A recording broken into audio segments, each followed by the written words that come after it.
celebrating cultures. We were real excited last month. We had the father of one of our associates come in and talk about Scotland and his experiences there and some of the information that he gleaned from his travel and historical family information that he had, which was really excellent. And we're looking forward to possibly bringing in some dancers from Bulgaria, or not from Bulgaria, but at least do the cultural dancing on a more local level later this year, as well as potentially a Holocaust survivor and how that relates to their life and the experience and the history. So, but today what we would like to do is introduce our speaker, Dr. Zulfiqar Shah. He is the religious director of the Islamic Society down in Milwaukee, and he is quite a professional gentleman. He has a PhD in theology and religious studies from the University of Wales in the United Kingdom. Master's in honors in Islamic studies from Pakistan, and a bachelor's honors in Islamic studies from Islamabad, Pakistan as well. He's memorized the entire Arabic text of the Al-Quran since childhood, early childhood. He is nationally and internationally been an invited speaker on Islamic and comparative religion topics, and is also the author of many scholarly articles and several books. So today we would like to give a nice West Bend welcome to Dr. Thank you very much. Thank you.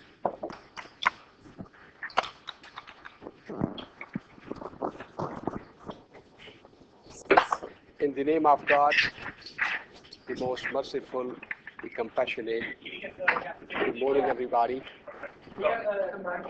In the beginning of my presentation, let me promise you what Elizabeth Taylor promised her 8 husbands.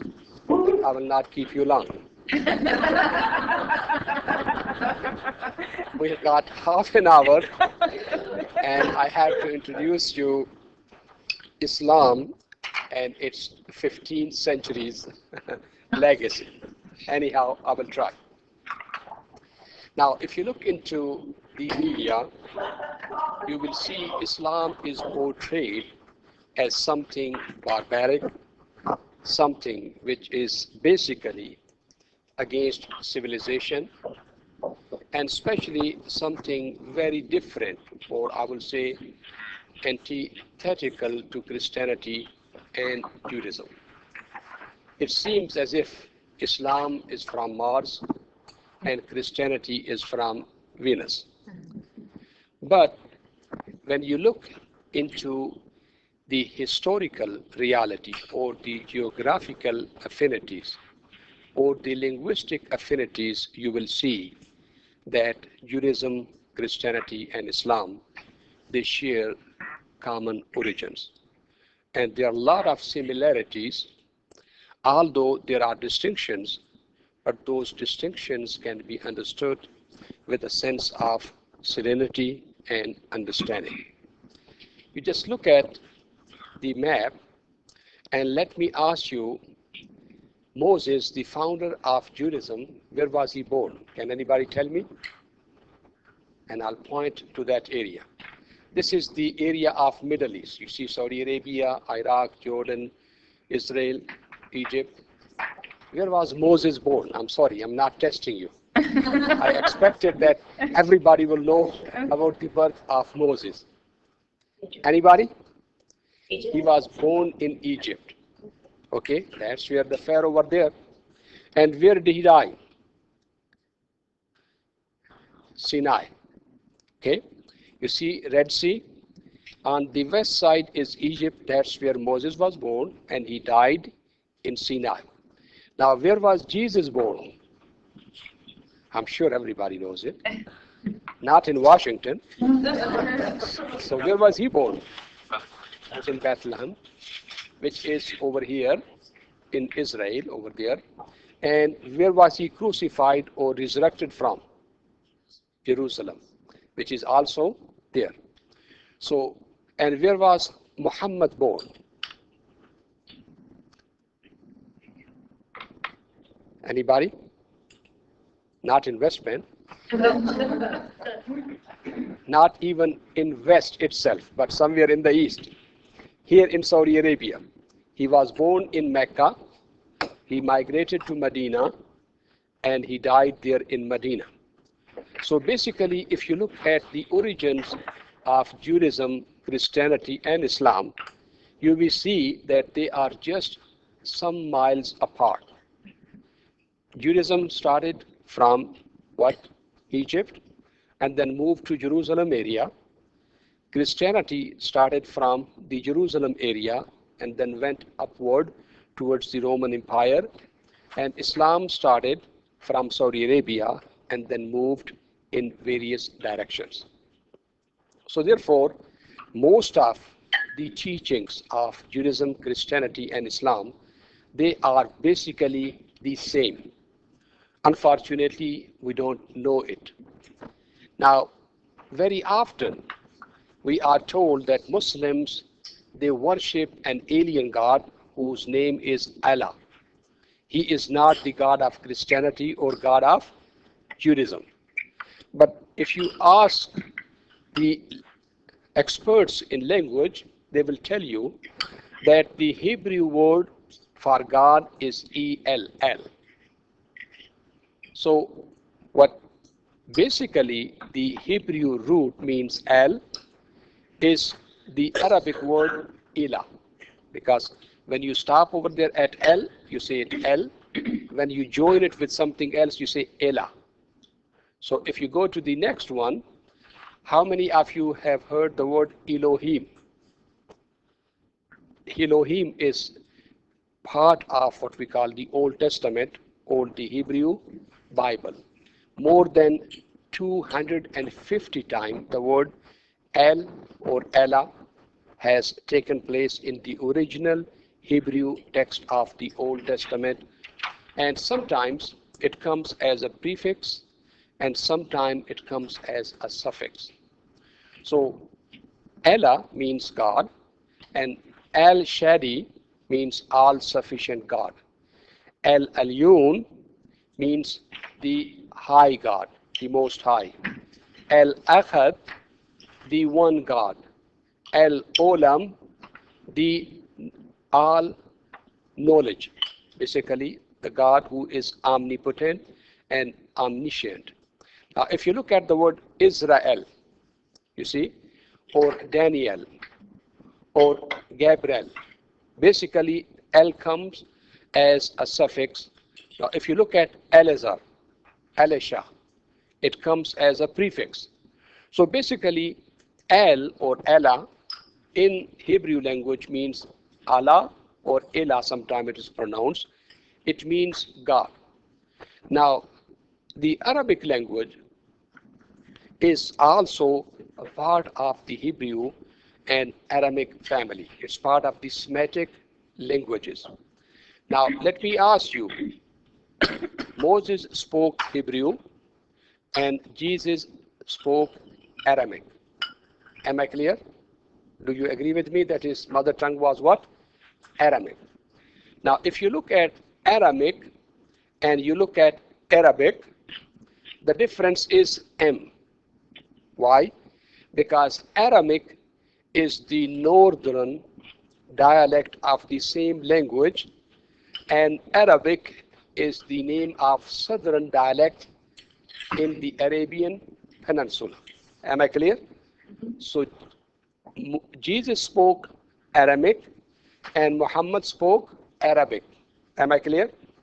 So whenever Jesus wants to talk about God, he will always refer the word Eloha or Elo.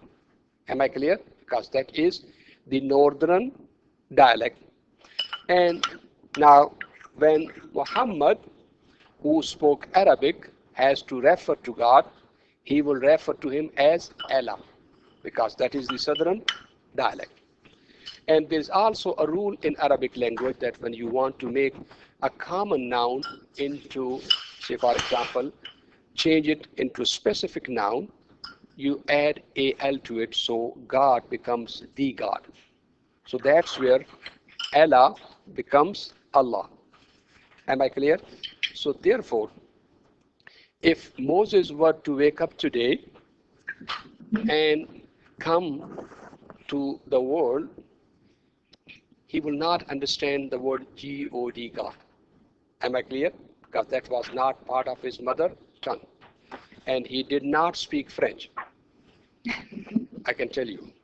And if Jesus were to return today, he will definitely not understand President George W. Bush or Laura Bush for that case, because he did not speak English. And sometimes even the English speakers don't understand them. But anyhow, but if he comes back, he will understand the Muslim call for prayer, because it says Allahu Akbar, God is great. So the same word which Jesus used, which Moses used to direct his prayers to God, Allah, is the same name which Muslims are using today. So Allah is not an alien God.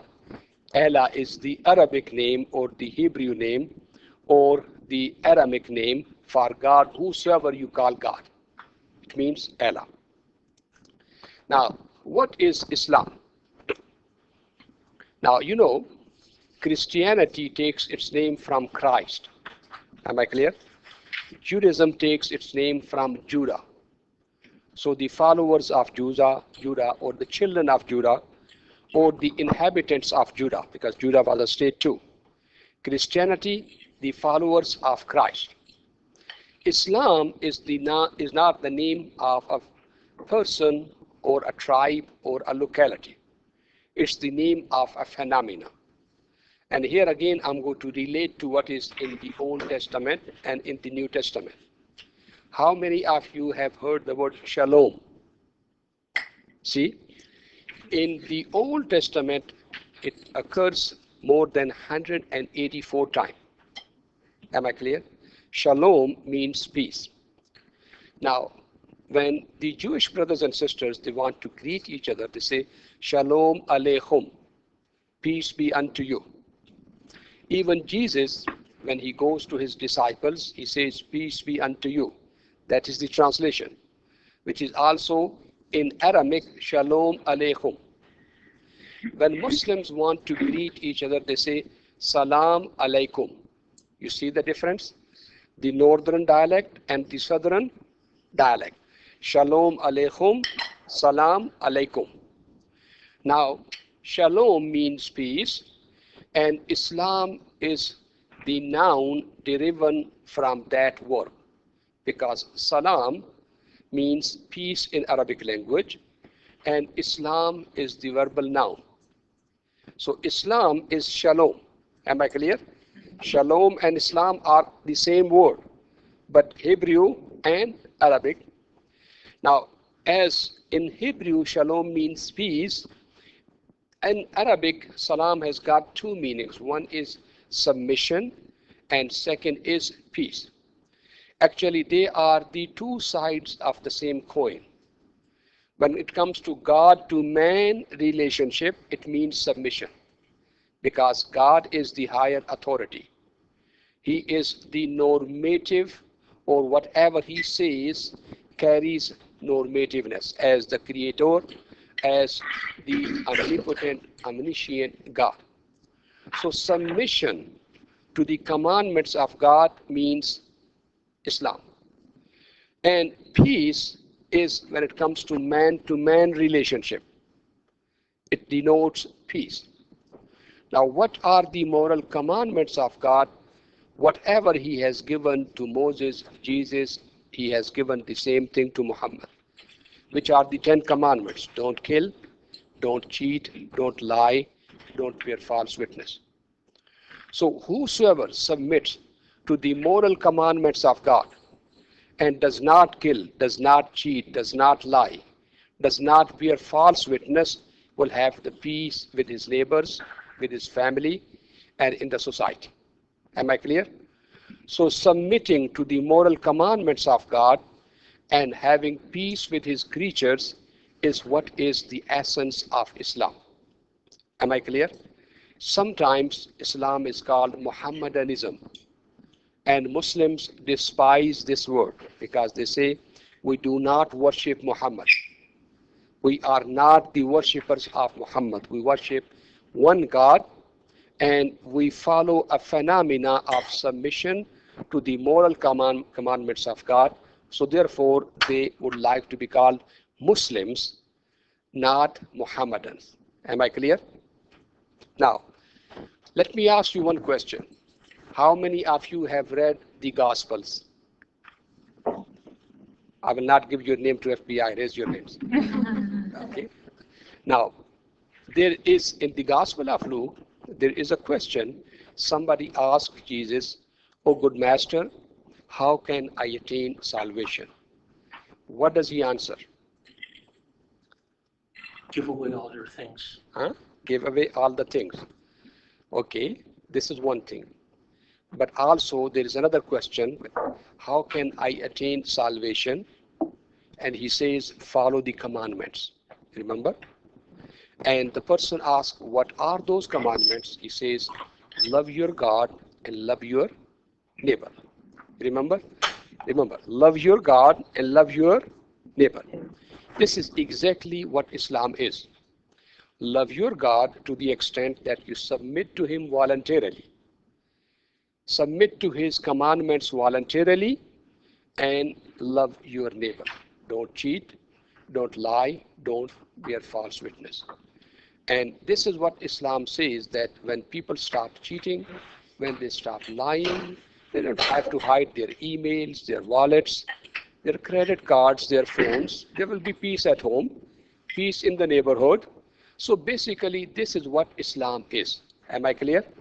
Islam is nothing but loving your God and loving your neighbor. Now, also, let me tell you something about Islam, Judaism, and Christianity. In reality, their teachings are almost the same, but there are distinctions. The way they reach to God, the same God, their path is a little different, but their destination is the same. Now, the question is, in Christianity, because of the Roman or because of the Latin influence, there is this concept of incarnation. Say, for example, incarnation of God in Jesus Christ. There is this concept of Trinity, for example. There is this concept of crucifixion or atonement through the death of God. These are the type of things which are very distinctive in Christianity. Am I clear? Islam differs with Christianity on the issue of original sin. How many of you know original sin? Okay. For those who do not know, just that Adam made a mistake by eating from the forbidden apple or tree and had the fallen nature when he or she came to the, say for example, existence. So, and because of that fallen nature, all children of Adam carry the sinful nature, and therefore they are damned until God the Son paid with his blood and died on the cross for our sins. So now there's no salvation except through the atoning death of Jesus Christ. Am I clear? Mm-hmm. So Islam differs with this issue. Islam believes that when Adam and Eve, they made the mistake, now they were thrown from the paradise to the earth, which was sufficient of a punishment. So they started crying. Oh my God, what the hell? You know, there's nothing of this paradise here. They started crying and they begged God to forgive them. So God told them, do you know that violating my commandment is sin? And sin has consequences. So now I will send you another set of commandments.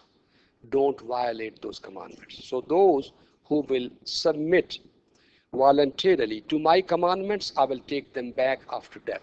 So God forgave them because he is loving.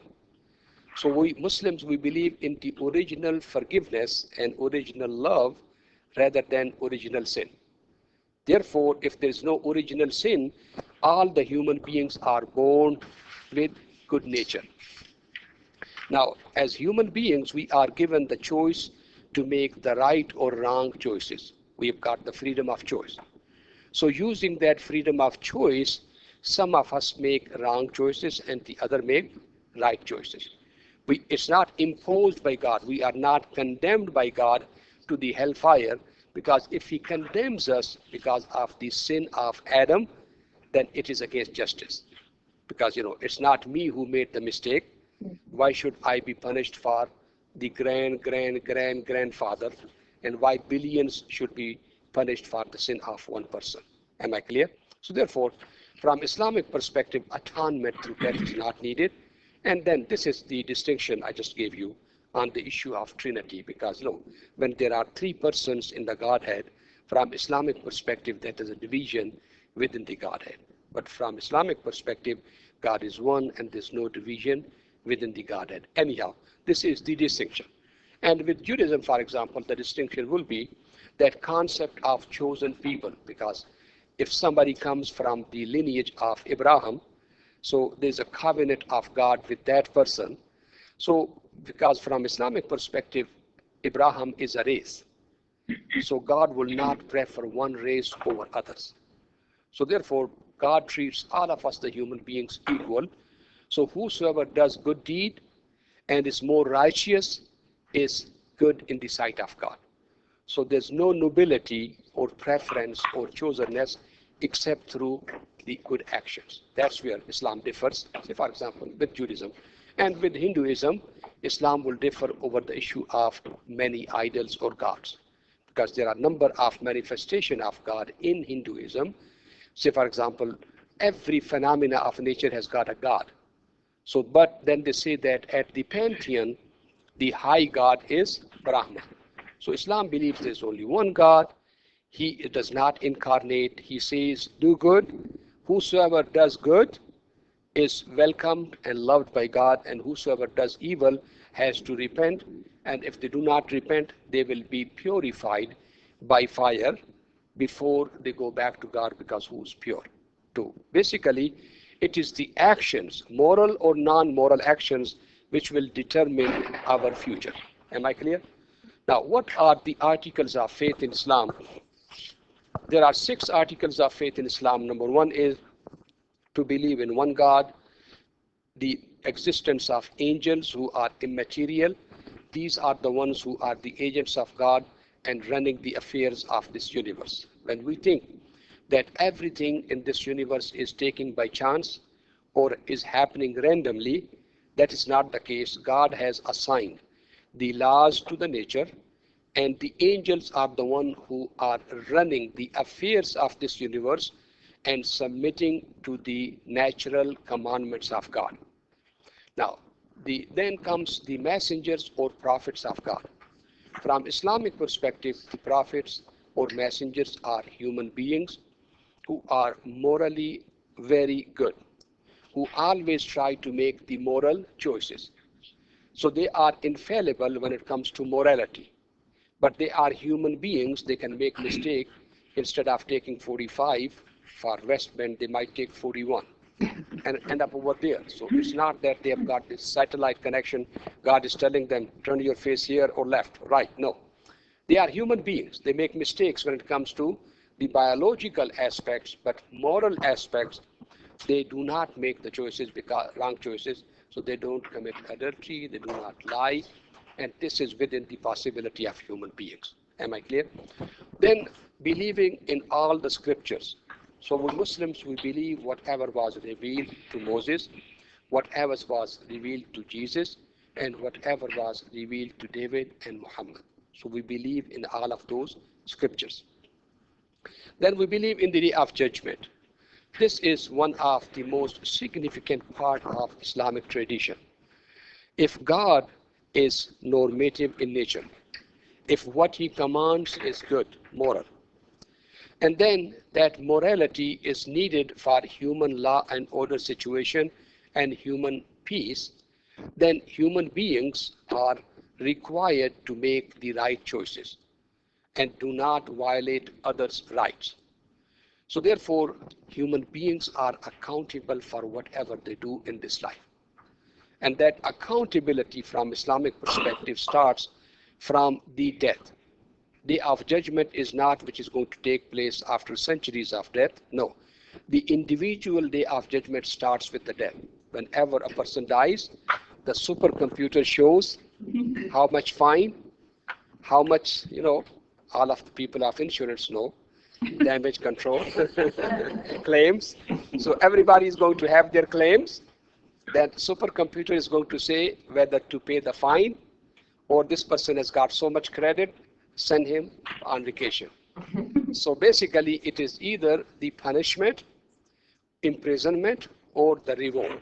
Am I clear? So the personal, individual day of judgment starts with the death. So therefore, Muslims, when somebody dies, they are really praying a lot. Sometimes, my neighbor died the other day. He was 94. So I was so sorry because I was very much attached to him. I will go spend some time. He was lonely. So he became a friend of mine.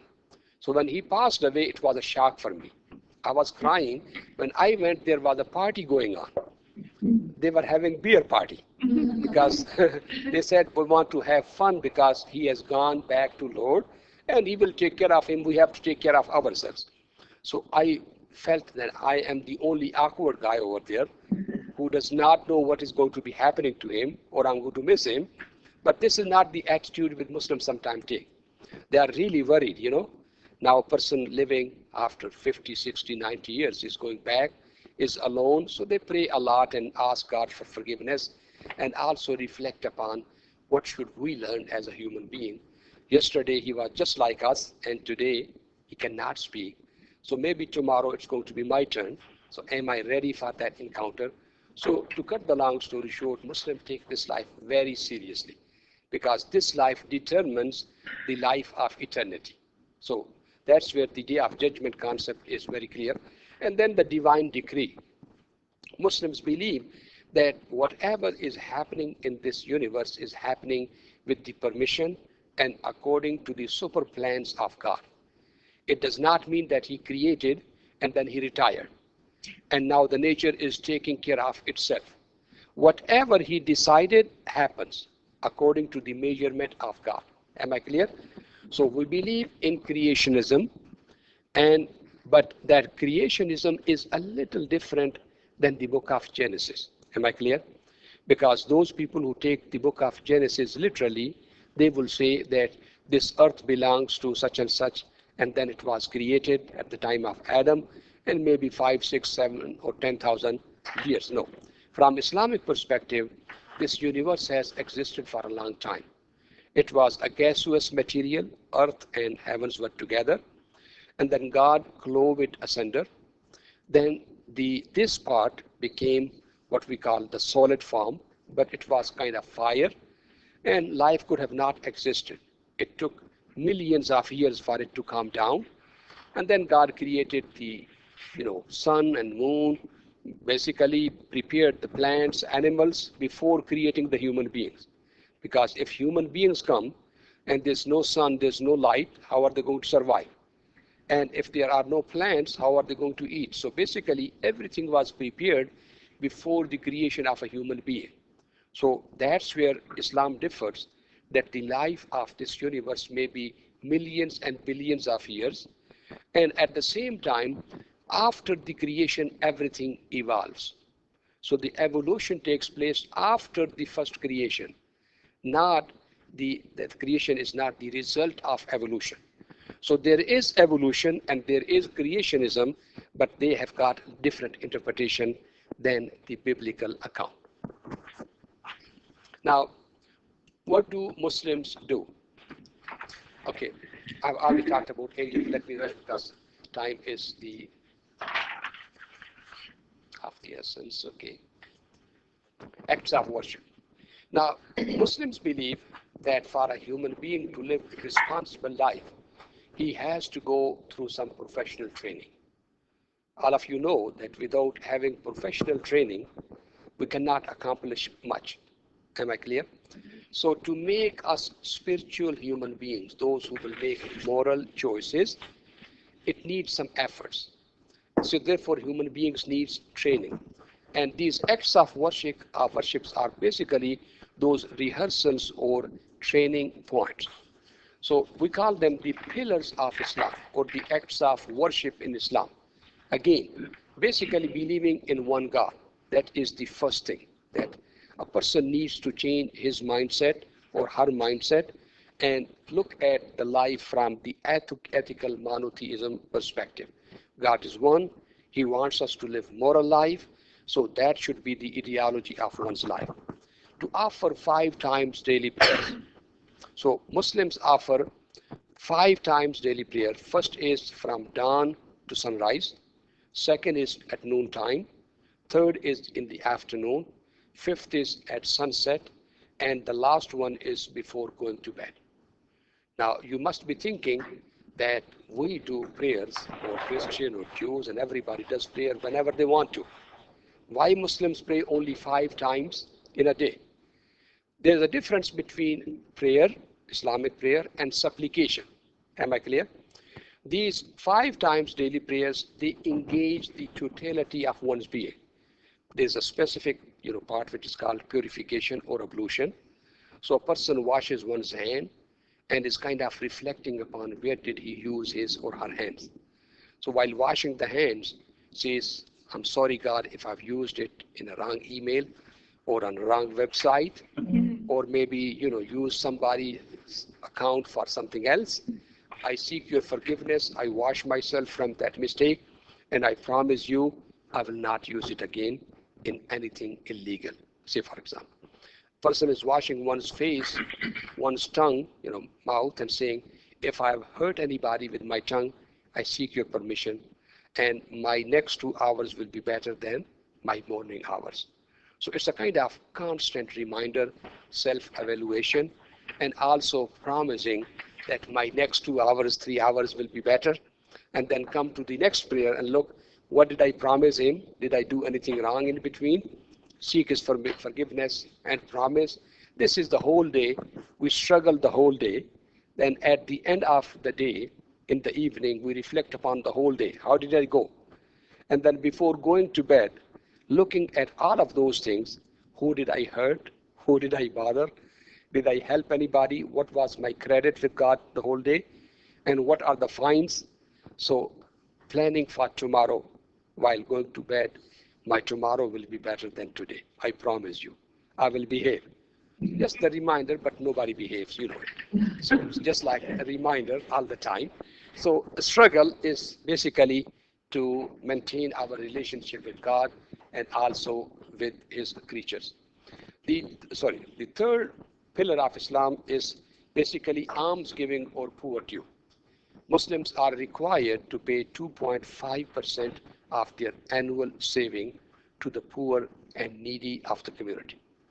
Now, Uncle Sam's demands 33% of our income.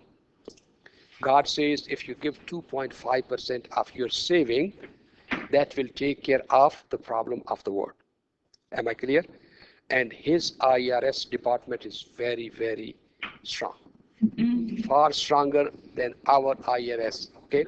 When you mess up with them, they will get you even after 30 years. So same thing happens with God. So 2.5% of one's annual saving to the local community. If nobody is in the local community which is deserving of these dues, then go to the next community, next city.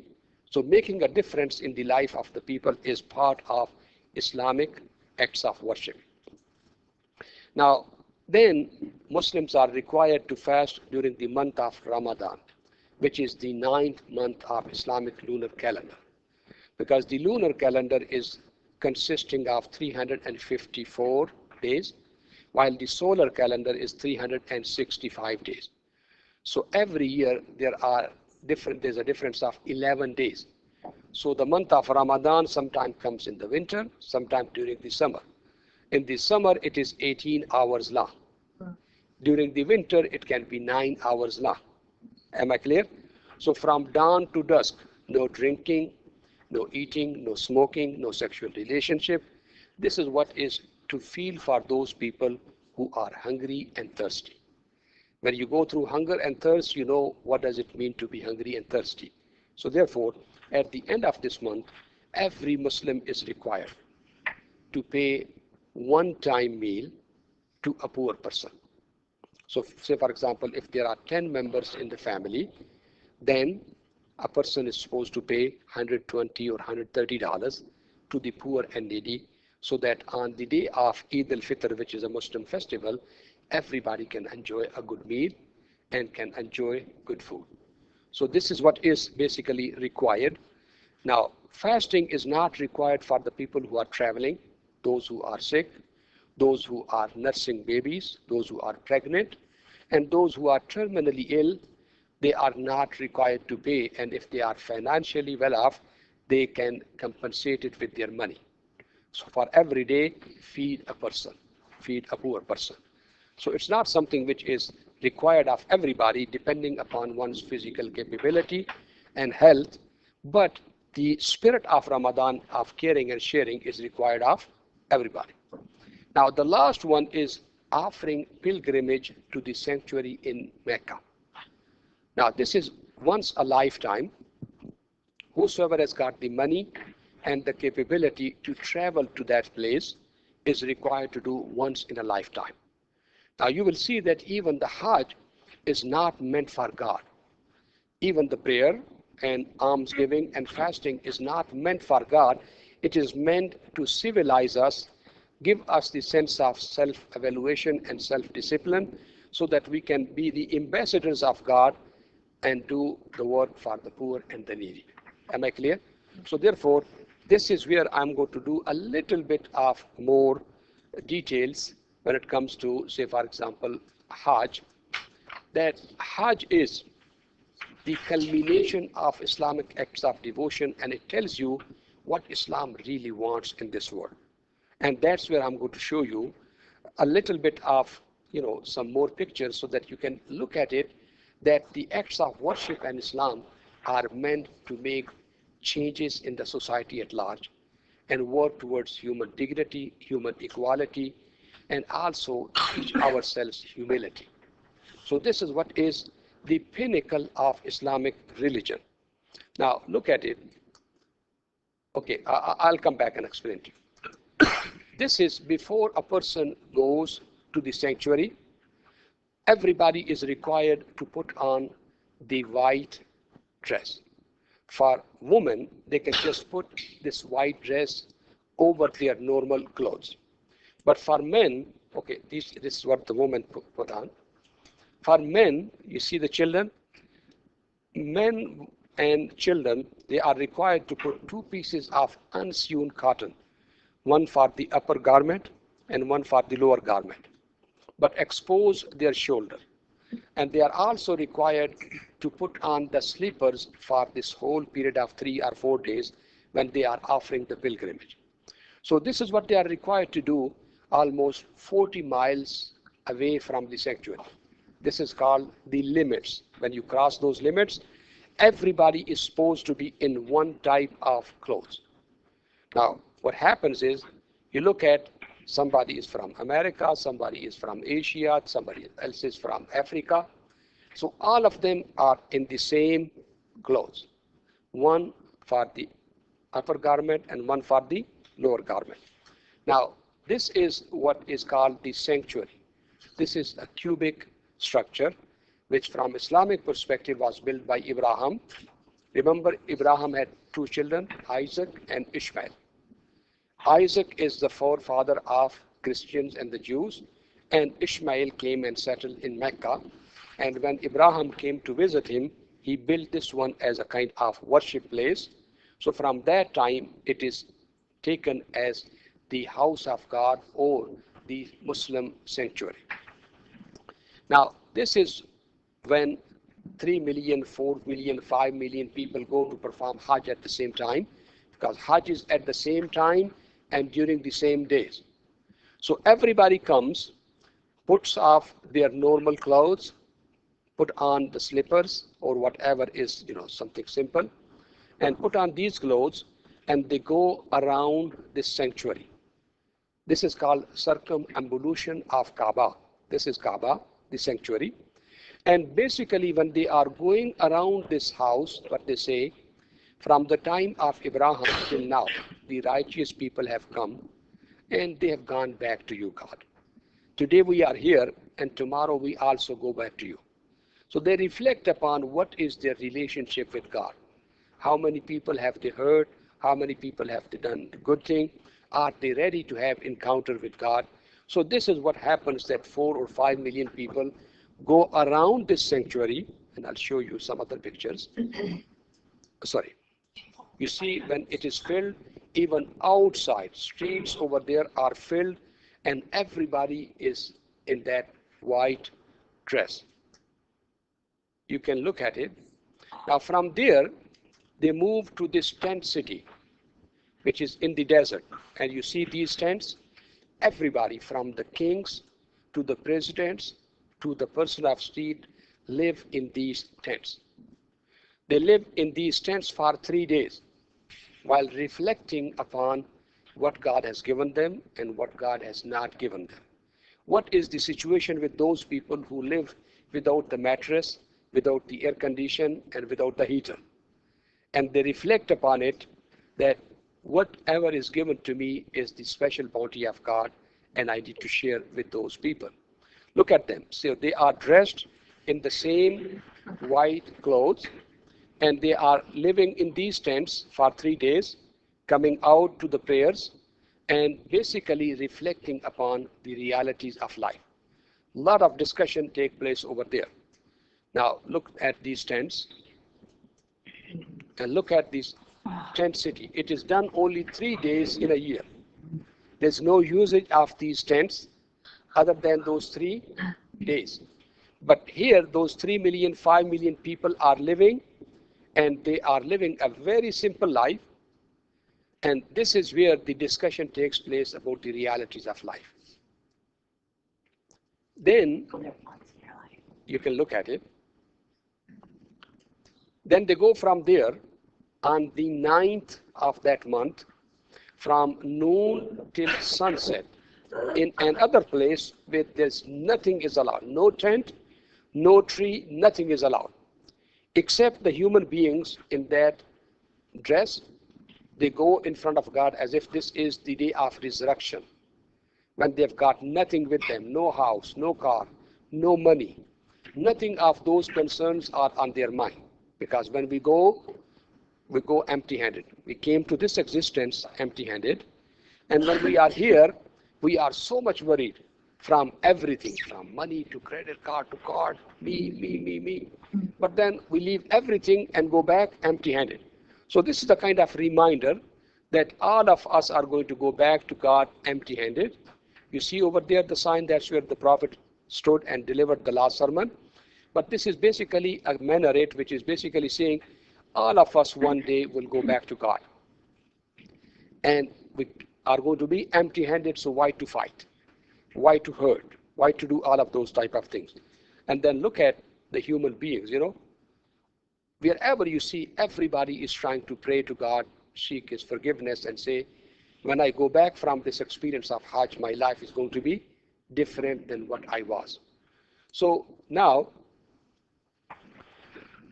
this is what is the summary of Islam, from the articles of faith to the acts of devotion, submission to the moral commandment of God, peace with Him and through Him with His creatures, and transformation of individual and collective life in conformity with divine will.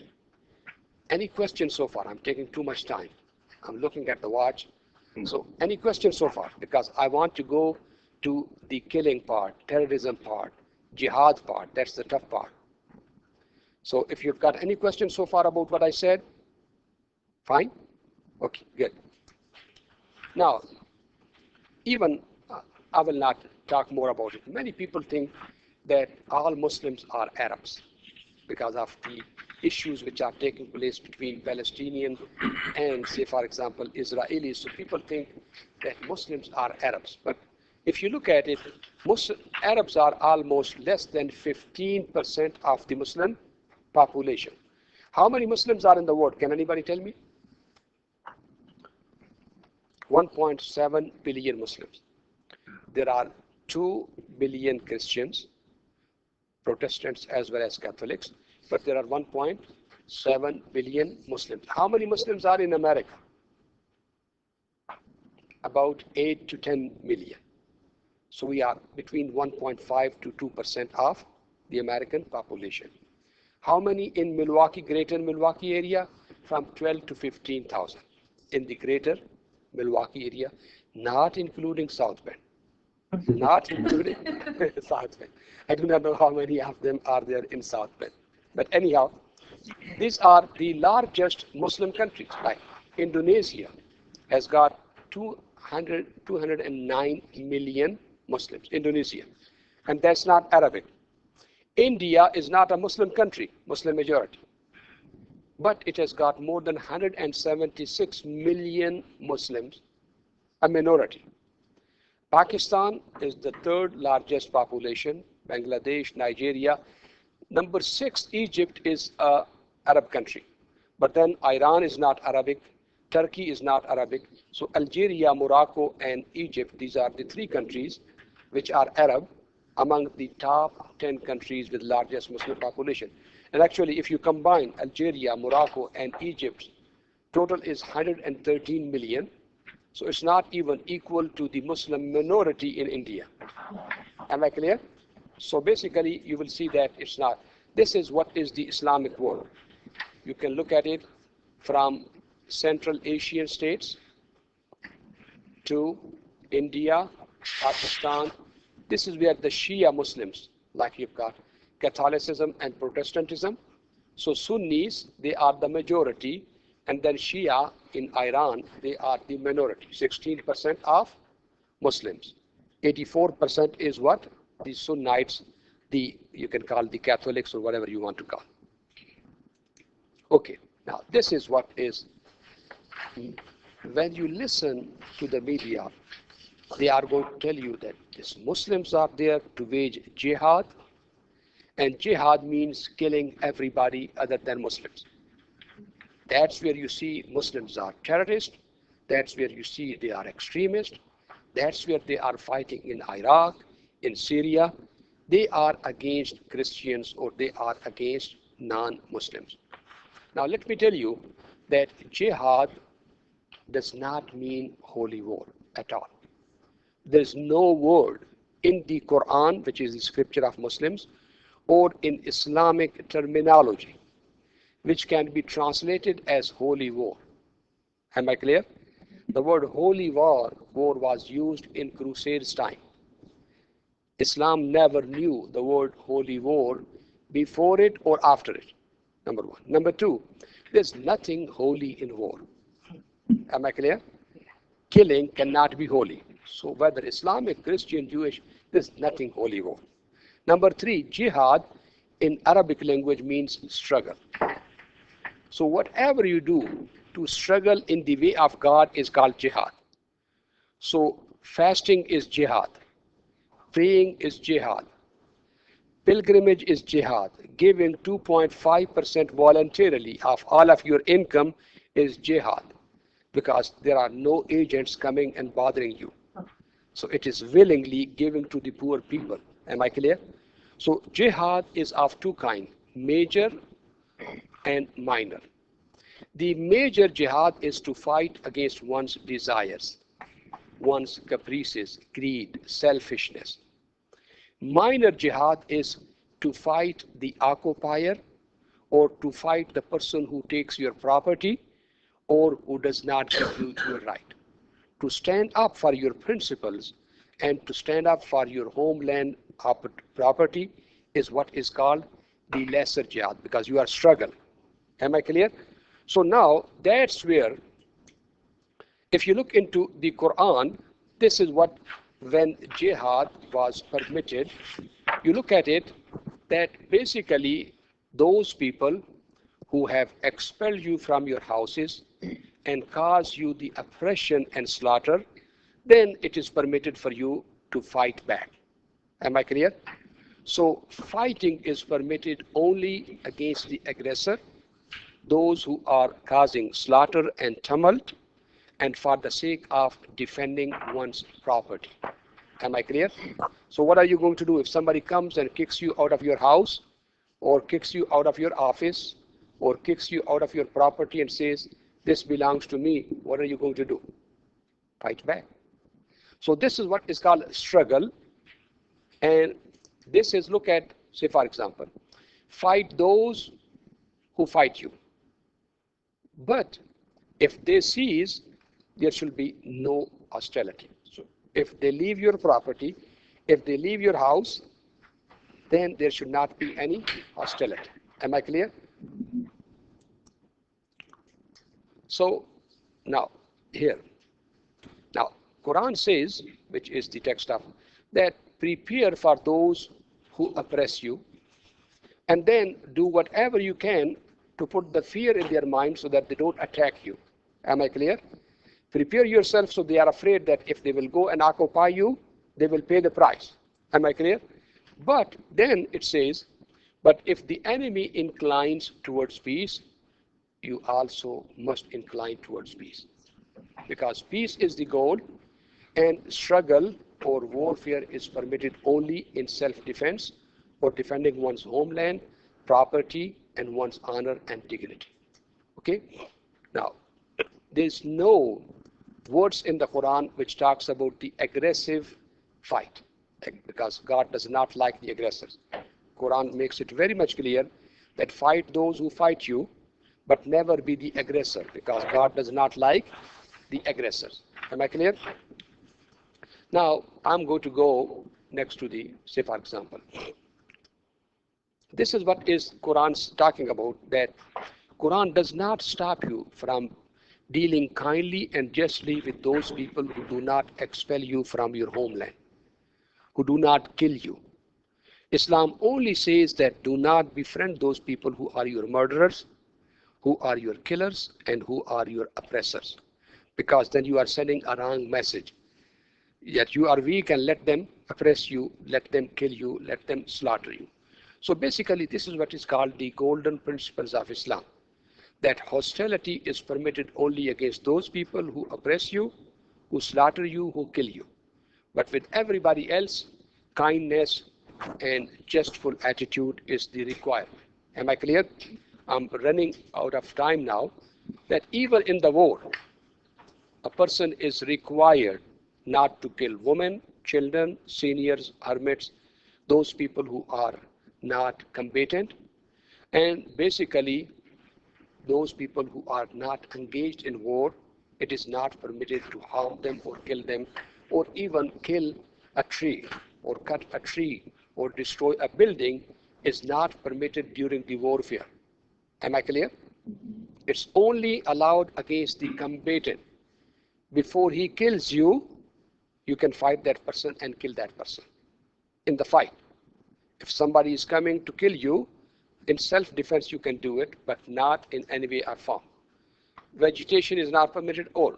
Okay, now, these verses are in the Quran, that if somebody fights you, fight back. If somebody is aggressor, defend yourself.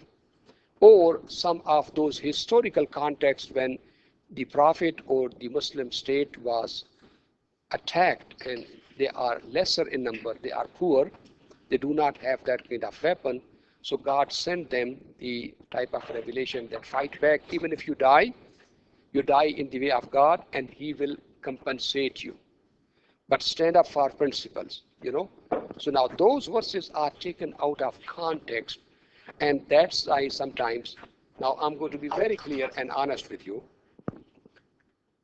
If you look at the history, the Crusaders started coming in 1096, and they stayed in the Muslim land till 1191, for 200 years.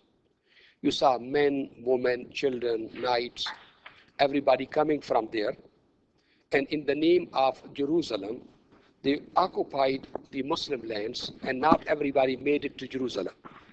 They established their own principalities in Aleppo, in Damascus, in Odessa, So basically it was an issue of people coming from the West and colonizing the Muslim land. So at that time, people were encouraged to fight them back and to expel them. Then you saw the second series, which is material colonization. The Britishers, the French, the Portuguese, the Spaniards, they came and they colonized. Am I clear? So many Muslims were encouraged to fight back so that the colonizers are what? Sent back where they have come from. And imagine, the United States of America was a colony of Britain. And our founding fathers, they fought back. They asked for what? Freedom. And if you look at Thomas Jefferson or George Washington, how they fought, and they required that basically, give me freedom or give me death. Am I clear? So this is the same thing which was said in the Muslim world. Give me freedom or we will continue fighting you. Am I clear?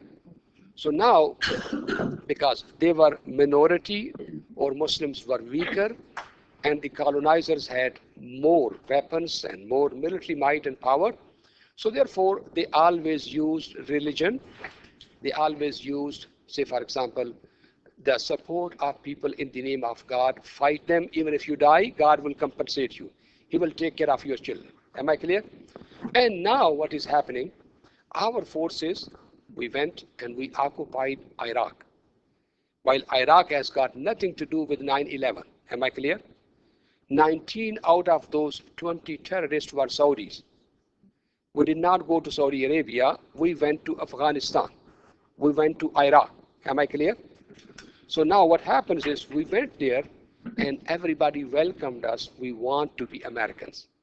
And to them, America meant technology, education, infrastructure, everything. So they welcomed our forces. But unfortunately, when we left after 14 years, it was worse than Saddam Hussein's time. Law and order situation, infrastructure, electricity. After spending billions of dollars, that Iraq is in shambles. Am I clear? So that's where they felt it was not the technology, it was not something, it was oil, it was gas. Once we got that one, we did not care about them. Same thing happens in Afghanistan. So basically what happens is that people, when they are tired of law and order situation, when they are tired of, or when they are really hopeless, they take the things in their own hands. And then our media portrays that one as a war of religion. They are against us because we are Christian. They are against us because we are Jews. I mean, just take the example of Palestine. Those people have been living there for the last, 1400 years or even more than that. So when Holocaust took place, so people went from west and everywhere, this is my land, God promised me this one. So now you guys get out. For the last 60 years, the original inhabitants and the ones who came from outside in the name of God are fighting. Am I clear? That fight is not the fight of religion. That is basically geopolitical. So geopolitical issues are given the name of Islam. And you see, when our F-16s go, when we go, nobody says in the name of Christianity or in the name of Judaism. When a Muslim stands up and does something, and among us there are plenty of idiots, because everybody has got bad apples, good and bad apples are everywhere. But when Muslims' bad apples do something, they are said because of Islam. And when our hawks do something, it is because of mercy, to educate people, to give them our way of life. Am I clear? So both of them are idiots, let's call it. So we Muslims call them with names that you are not Islamic, you are basically immoral, whatever you are doing is wrong. But unfortunately, nobody gives us the publicity that Muslims are calling them terrorists and calling them with bad names. Am I clear? So basically, evil is evil, whether done by Muslims, Christians, Jews. God wants us to do good. He wants us to love, and he wants us to have peace. And that's what is the essence of Christianity, Judaism, and Islam. Sorry for taking it too long. Oh, very good. Now it's time for you.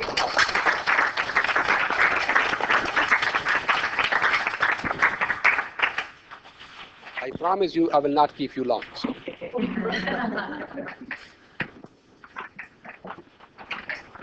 Either you have understood everything or you have not understood anything, and I'm fine with it. So no question. That's good. Thank you.